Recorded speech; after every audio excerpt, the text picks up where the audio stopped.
नमस्कार, आप देख रहे हैं इंडिया डेली। मैं हूं आशीष सिन्हा। नमस्कार, मैं हूं आपके साथ शिवम दत्त मेहता। नमस्कार, स्वागत है आपका इंडिया डेली पर। आप देख रहे हैं 3 का सवाल। मैं हूं आपके साथ पलक सहगल।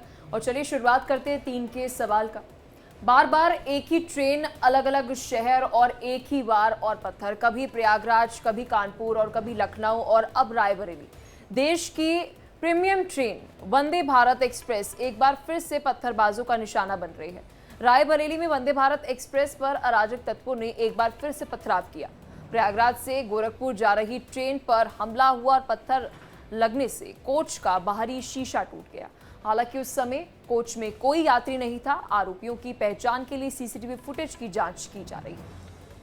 तो उत्तर प्रदेश की बात करें, बिहार की, बंगाल की, केरल की, कर्नाटक की, एक लंबी लिस्ट है। लेकिन जिम्मेदारियों की जुबान पर ताला है, यानी जिनकी जिम्मेदारी है, जिन जिम्मेदार लोगों की, उनकी जुबान पर ताला है।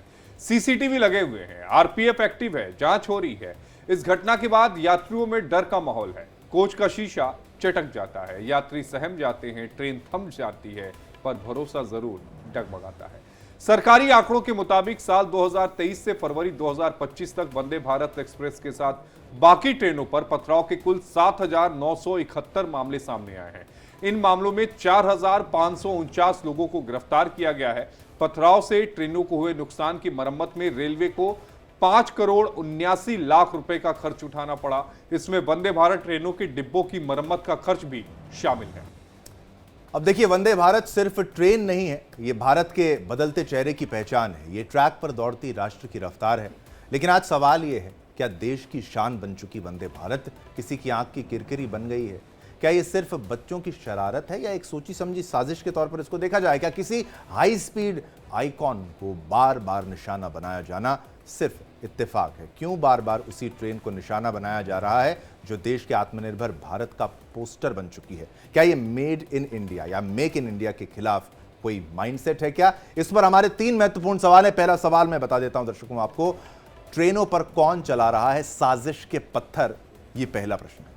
3 के सवाल में दूसरा सवाल है, पत्थरबाजों के निशाने पर वंदे भारत ट्रेन ही आखिर क्यों है?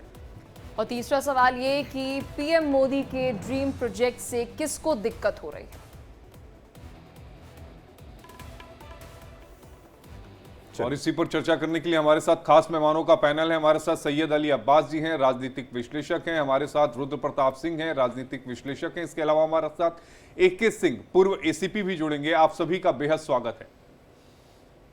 सबसे पहला सवाल सैयद अली अब्बास साहब, वंदे भारत ट्रेन पर पिछले कुछ समय में, अगर हमने डेटा भी दिखाया था 2024-2025 का, 5,000 से ज्यादा जो है वो हमले किए जाते हैं। पत्थरबाजी की घटनाएं इस ट्रेन पर क्यों होती हैं? क्या कोई मानसिकता है या फिर ऐसे ही ये हमले हो रहे हैं?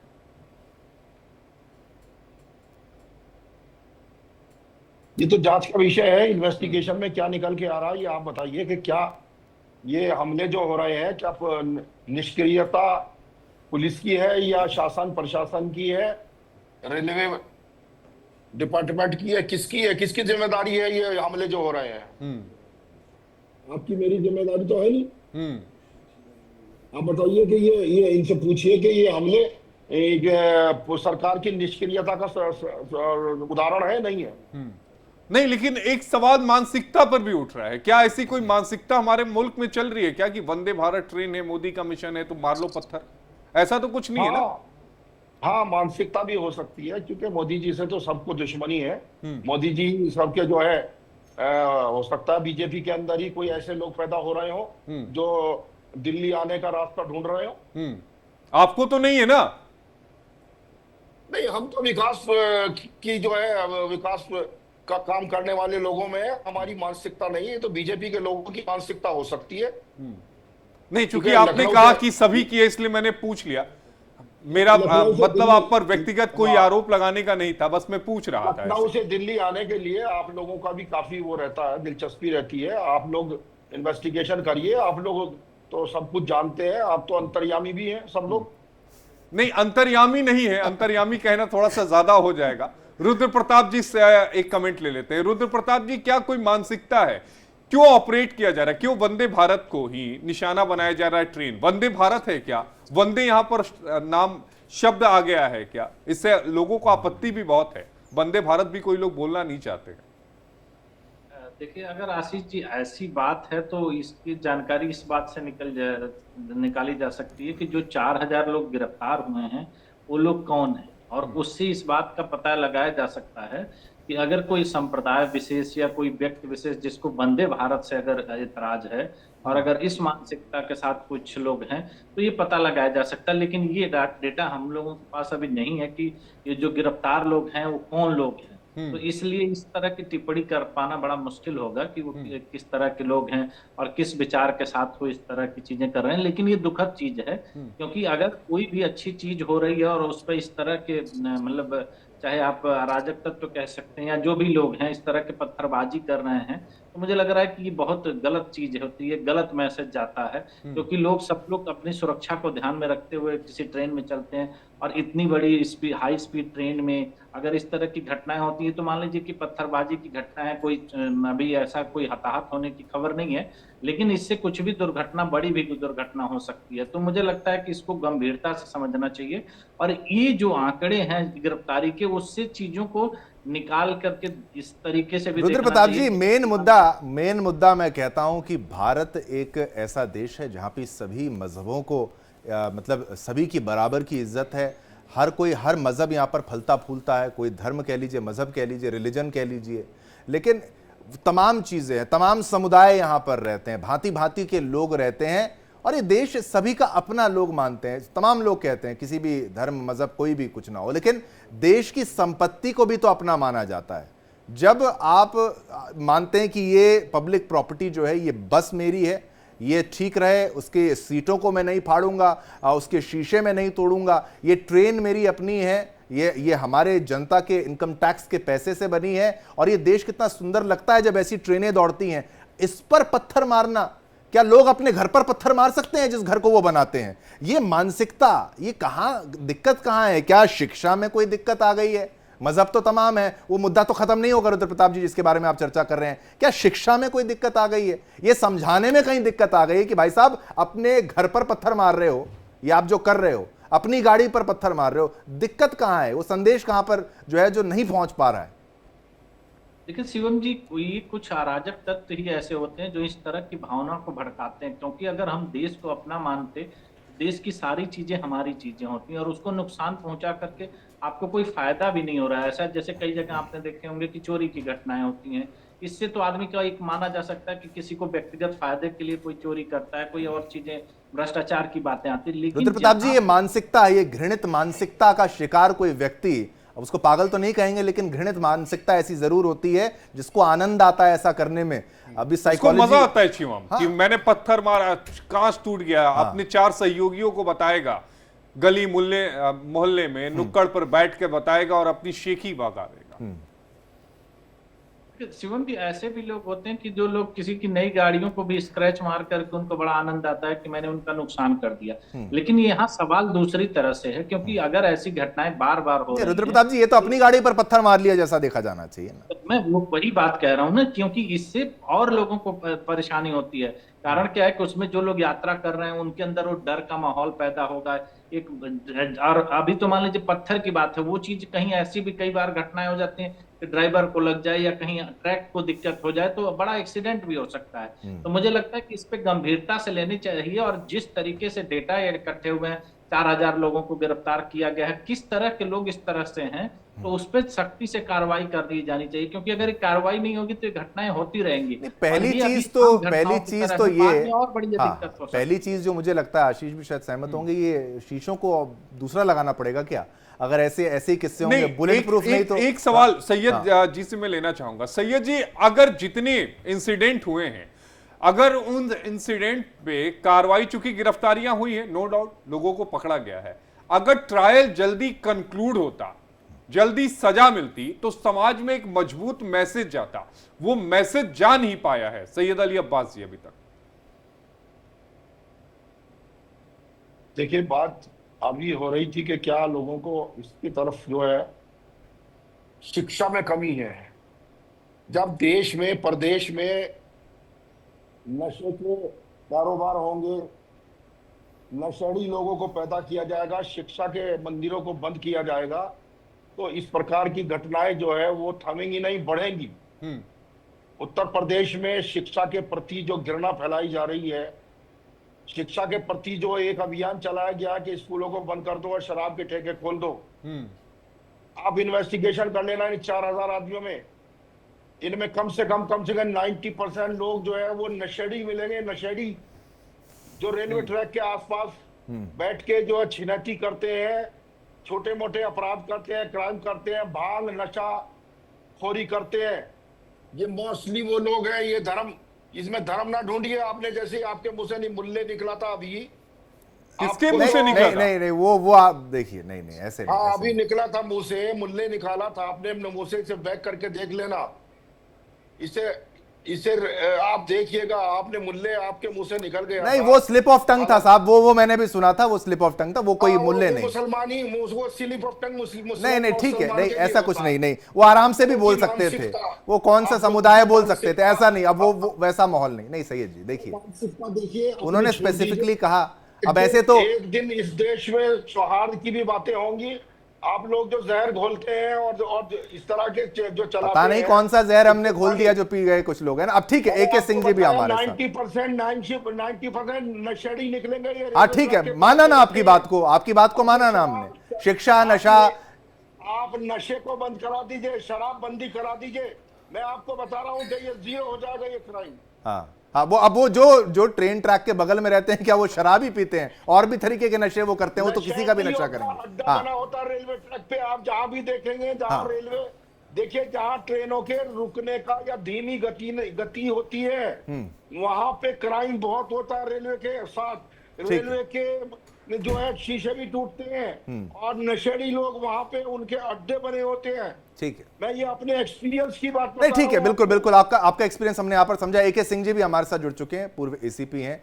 AK सिंह जी, अब आप थोड़ा कानूनी दृष्टिकोण से, क्योंकि क्रिमिनल साइकोलॉजी आपको ज्यादा बेहतर पता होगी कि भाई क्या है, कौन पत्थर मार देता है, और वो क्या ये पागलपन कहें या फिर ये हीरोपंती उनकी समझें, क्या समझें, ये क्या दिखाना चाहते हैं, बताना चाहते हैं, या फिर जानबूझकर भी कराया जा रहा हो? क्या पता इसका कोई लिंक ऐसा निकले कि भाई विदेशी ताकतें इसमें सम्मिलित हों, कि भाई दिक्कत पैदा करो, और अच्छा है कि भारत में अशांति होगी तो पाकिस्तान जैसे मुल्क कुछ हैं वो खुश होंगे। Thank you very much. ये जो पत्थरबाजी हो रही है सब जगह, जो हम देख रहे हैं, बहस हो रही है, एक टाइम स्पैन देखें इसका तो काफी इंटरवल पे हो रहा है। मई में, जून में, जुलाई में, रिसेंटली बिहार में हो रहा है। इंटायर एपिसोड को देख के क्राइम एंगल से और लॉ एंड ऑर्डर इश्यू से मैं तो यही कहूंगा कि जो फैनेटिक्स हैं उनका ये काम है, लोकल पुलिस जहां भी वारदात होती है वो as per the section applicable there वो अपना एक्शन लेगी। लॉ एंड ऑर्डर का तो यही इशू है कि हो गया, बट इसके पीछे का जो क्रिमिनोलॉजी है, जो उनका माइंडसेट है, जो मारने वाले हैं, पत्थर मारने वाले हैं, 2 एंगल से देखी जा सकती है। This is more political than a law and order issue. I'm telling you, some politics is running behind this screen. And Bihar नहीं, ये सर आप गैस कर रहे हैं या फिर कुछ क्या? हाँ, I'm not guessing. हाँ, See, बिहार में जब चुनाव होता है, चुनाव होने वाला होता है, तो ये सारी बातें, हत्याएं, मर्डर्स और पत्थरबाजी लोग करके डिवाइड एंड रूल वाली पॉलिसी खेलते हैं। This is merely a division of votes, जिसके चलते ये सब हो रहा है। और पुलिस के ऊपर ये दामोदार डाला जाता है कि आप भाई इसमें लीगल एक्शन लो, इन्वेस्टिगेट करो। ये मैं बताता हूँ, it's not a one state issue, entire pan India में ऐसा हो रहा है, इंटर स्टेट हो रहा है। This must be investigated by independent agency. ठीक है आशीष। लेकिन एक AK सिंह जी, मैं बार अभी सैयद साहब से भी वो सवाल ले रहा था कि जब तक इन सारे मामलों में सजा नहीं होगी, जब तक आरोपियों पर कठोर दंडात्मक कार्रवाई नहीं होगी, एक स्ट्रॉन्ग मैसेज जो है वो समाज के बीच में नहीं जाएगा, और वो स्ट्रॉन्ग मैसेज जा नहीं पा रहा है AK सिंह जी। मैं आपकी बात से सहमत हूं। इसके पीछे हम सब यहाँ पे पढ़े लिखे लोग बैठे हैं। एक होता है कि क्रिमिनल जस्टिस सिस्टम, उसमें पहले आती है पुलिस, उससे पहले आता है कंप्लेनेंट। वो कंप्लेंट करता है, पुलिस उसमें एफआईआर लॉन्च करती है। एक पन्ने का एफआईआर कई हजार पेजेस का चार्जशीट बन जाता है। That is a government document which is now submitted in the court. Court में ट्रायल होता है, ट्रायल के दौरान जो गवाही होती है उसके बाद सजा सुनाया जाता है। This is what our system runs, criminal justice system. मैं आपको बता दूं पास्ट एक्सपीरियंस से कि it's not the only complainant जो परेशान होता है, जो हतोत्साहित होता है। एक हमारा समाज जो है ना, उसमें भी जो गलत मैसेज आता है, उसके पीछे जो कारण है, it's on the finger tips. Number 1, जो स्टेटमेंट्स विटनेसेस के ड्यूरिंग द इन्वेस्टिगेशन लिए जाते हैं, उसके बाद after gap of sizeable time, 1 month, 2 month, 3 month, 4 months, 1 year, वो ट्रायल पे आता है, चार्ज पे आता है ऑनरेबल जजेस के सामने में, उस पे चार्ज फ्रेम में बहस होता है। जो ये टाइम गैप होता है ना विटनेसेस के बीच में और ट्रायल शुरू और चार्ज लेने के बीच का जो समय होता है, this is the time we are unable to make it a bloody zero time. That means कि उस जो गवाह होता है उसके पास बहुत सारे माइंड में प्रोज एंड कॉन्स चलते हैं। अरे मैंने गवाही दे दी, ये बोल दिया, मैं कोर्ट में क्या बोलूंगा, समाज, सोसाइटी, परिवार, और दबाव फ्रॉम द अलेज्ड पर्संस जो कि आप देखते हो आराम से होता है, जिसको हम कहते हैं विटनेस हैज बीन वोन ओवर।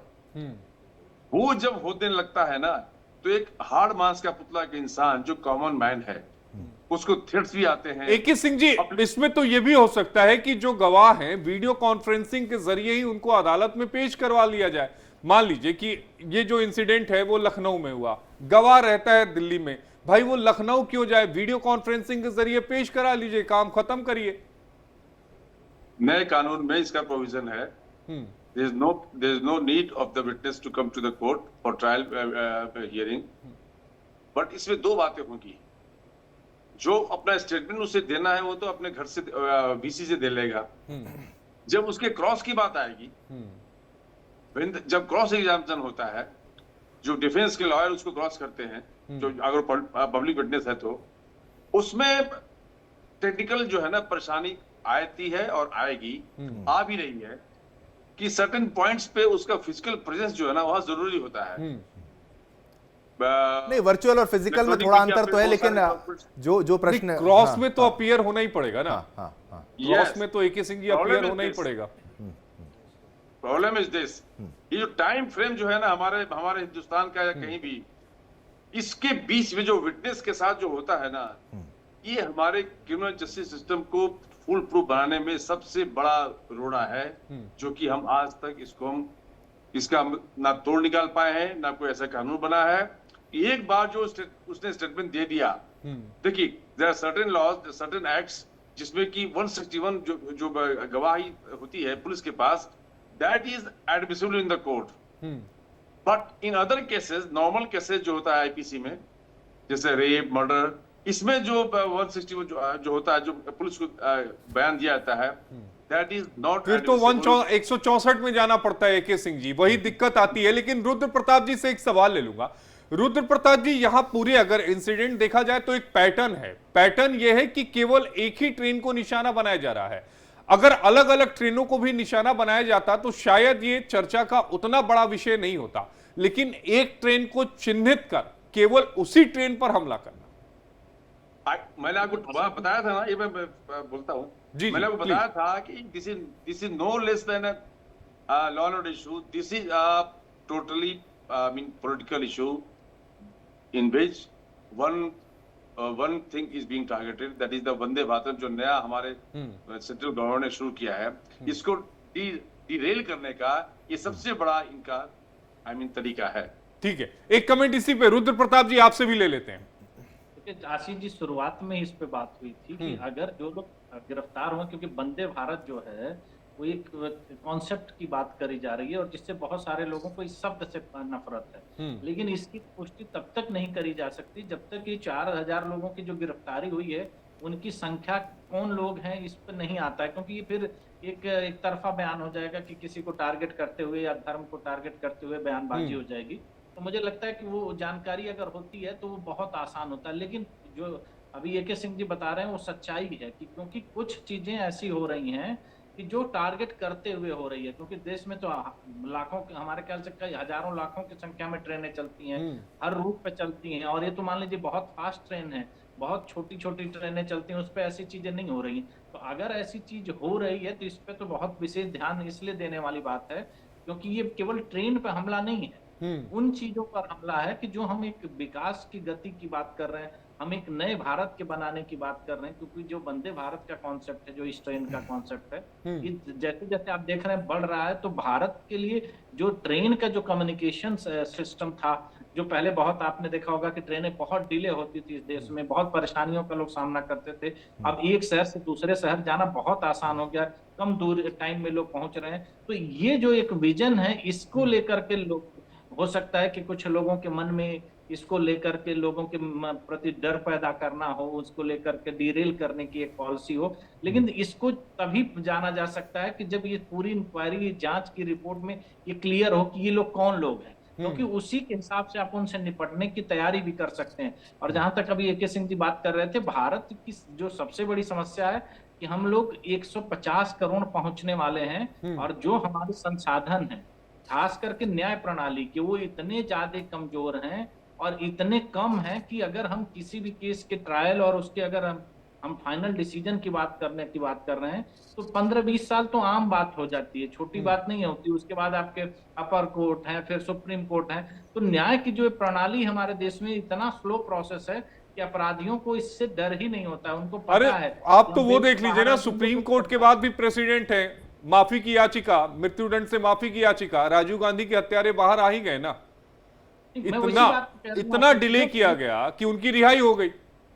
उस पर कोई चर्चा नहीं हो रही, कोई बात नहीं हो रही, क्योंकि हमेशा ये बात आड़े आ जाती है कि आप न्यायालय पर कैसे सवाल उठा सकते हैं। भाई जब इस देश की जो लोकतांत्रिक प्रणाली में न्यायालय भी अगर एक हिस्सा है तो वो सवालों के घेरे में क्यों नहीं आता है। आप देखते हैं कि कई ऐसे मामले होते हैं कि जिसमें रात में सुनवाई हो जाती है, और बहुत सारे ऐसे मामले हैं कि जिसमें 20-20, 25-25 साल तक कोई पूछने वाला नहीं है। एक एक केस के डिसीजन आते हैं कि आपको पता चलता है कि नहीं, ये आदमी 30 साल जेल में बंद हुआ, अब पता चल रहा है कि वो आरोपी ही नहीं है। तो सवाल ये कि अगर इस व्यवस्था पर हम नहीं काम करेंगे तो ये चीजें होती रहेंगी, क्योंकि अपराधी तत्व में AK सिंह जी जानते होंगे, अपराधी तत्वों को क्लियर पता है कि हमारा कुछ नहीं होने वाला है। आप कुछ कितनी भी कोशिश कर लीजिए, हम कोर्ट में जाते हैं, हमें जमानत मिल जाती है, जमानत के बाद हम चुपचाप घूमते रहते हैं, ट्रायल चलेगा, 10 साल 20 साल बाद जब बात आएगी तब तक न गवाह आपको मिलेंगे, न ट्रायल की वो चीजें मिलेंगी, और वो चीजें धरी की धरी रह जाएंगी। तो हमें लग रहा है कि इस पे भी सुधार करने की जरूरत है, क्योंकि ऐसा नहीं होगा तो अपराधियों का मनोबल बढ़ता रहेगा और इसी तरह की चीजें। ठीक है, एक कमेंट सैयद अली अब्बास साहब आपसे भी ले लेते हैं। जी मैं तो यही कहूंगा कि माननीय मोदी जी आए थे, कह रहे थे कि साहब 100 दिन में मुझे एक ये दे दीजिए, बस 100 दिन में मैं पूरे देश को सुधार दूंगा, पूरी व्यवस्था को सुधार दूंगा।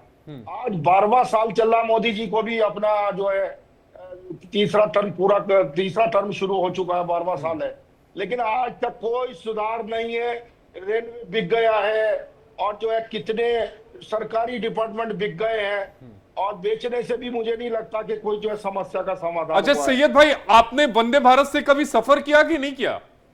नहीं, मैंने कई बार सफर किया है। तो समय बचता होगा, क्योंकि मेरा भी बहुत समय बचता है, मैं बनारस का रहने वाला हूं, तो पहले मैं शिवगंगा लेता था, वंदे भारत ले लेता हूं।